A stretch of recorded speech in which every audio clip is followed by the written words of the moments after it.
Have you ever wondered why Adam never left Eve after finding out that Eve was the cause of all his problems?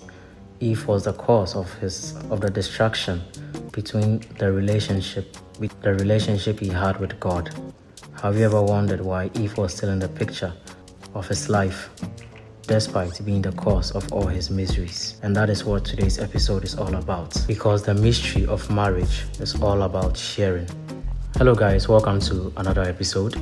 So we are still on the book, The Mystery of Godliness Revealed, God in Man and Man in God. So I read through and then I highlight sections of this book that speak to me. And I would advise, if you do not have a copy of the book, you can get a copy from Amazon. You need to have a subscription to be able to download the book, or you can go to Grace Mountain Ministries, their website, or Pastor Elvis. You can follow him on all social media platforms to get more information on how to get a copy of the book, and it's going to really bless you. This is my first book I'm reading from Pastor Elvis, and it's really been a blessing to me. So this episode is going to speak about marriage. It's still centered on Adam and Eve, the typology of Christ and the church. I know we all know the story of Adam and Eve. They were in the Garden of Eden. There was a tree. The snake came, tempted Eve. Eve gave the fruit to Adam. Adam ate it, sinned. They became self-conscious or self-aware, and they were sent from the Garden of Eden. So we all see or come to the agreement that Eve, in a way, was the cause of Adam's, let me say, downfall in quotes. But one thing you will find out, one thing that is striking about this, and we are going to talk about this in the context of marriage, is that Eve's sin did not cause them to separate. Eve's mistake did not cause Adam to leave Eve. Eve was the cause of Adam's problem, but Adam still got stuck with Eve. You would argue that maybe there was no other woman around. That was why Adam didn't leave Eve. If there were other ladies around, Eve number 2, Eve number 3, he would have maybe opted for number 4. But let's delve into it. Adam had a very fruitful relationship with God, living in the Garden of Eden, God visiting them. They were communing with God in a friendly level, in a mutual level. They became best friends. They were best friends with God, so to say. But after Eve took the fruits, all this relationship was ruined. But Adam still stuck with Eve. But he didn't stick with Eve without complaining. He blamed Eve that it is the woman which you gave me that has caused me to fall, so to say.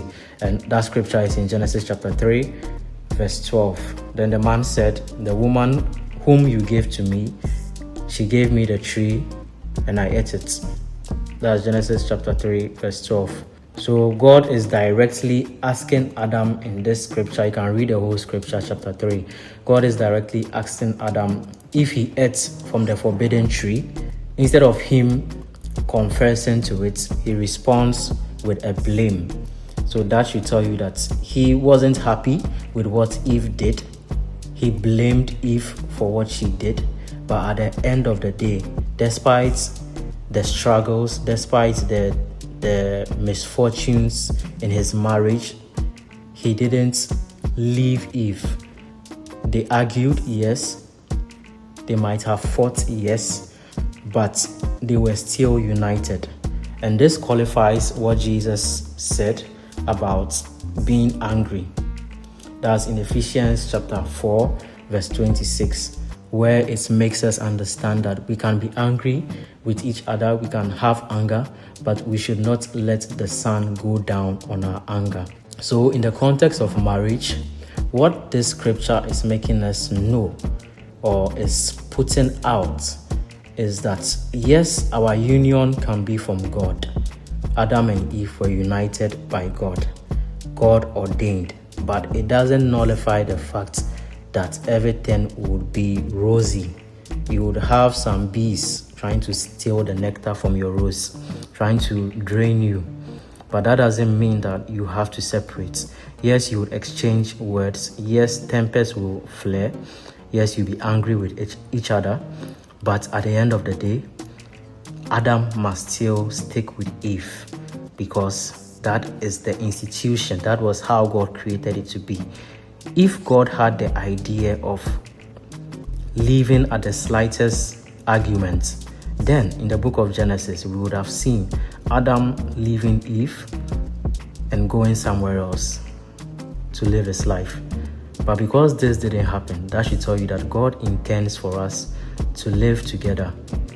God intends for us to work through our stormy days, because every marriage is going to come across such days.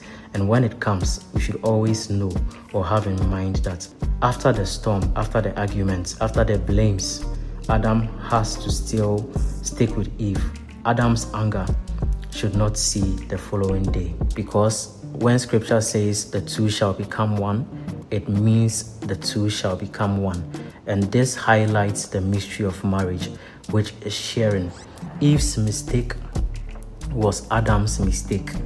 Adam's mistake will be Eve's mistake. So we also see this reflected in the life of Christ. Christ also shared in our sin through his death, and we shared in his righteousness through his resurrection. I'm reading this aspect from the book. God joined us to Christ, and nothing, not even sin, will let Christ lose his love for us. Just like Eve's mistake did not cause Adam to lose his love for her. As Paul goes on to say, nothing shall separate us from the love of God. And this is the mystery of marriage that God is giving to us today. There will be storms, there will be arguments, but at the end of the day, nothing should separate us from the love we have for each other, just like nothing is going to separate us from the love that Christ has for us.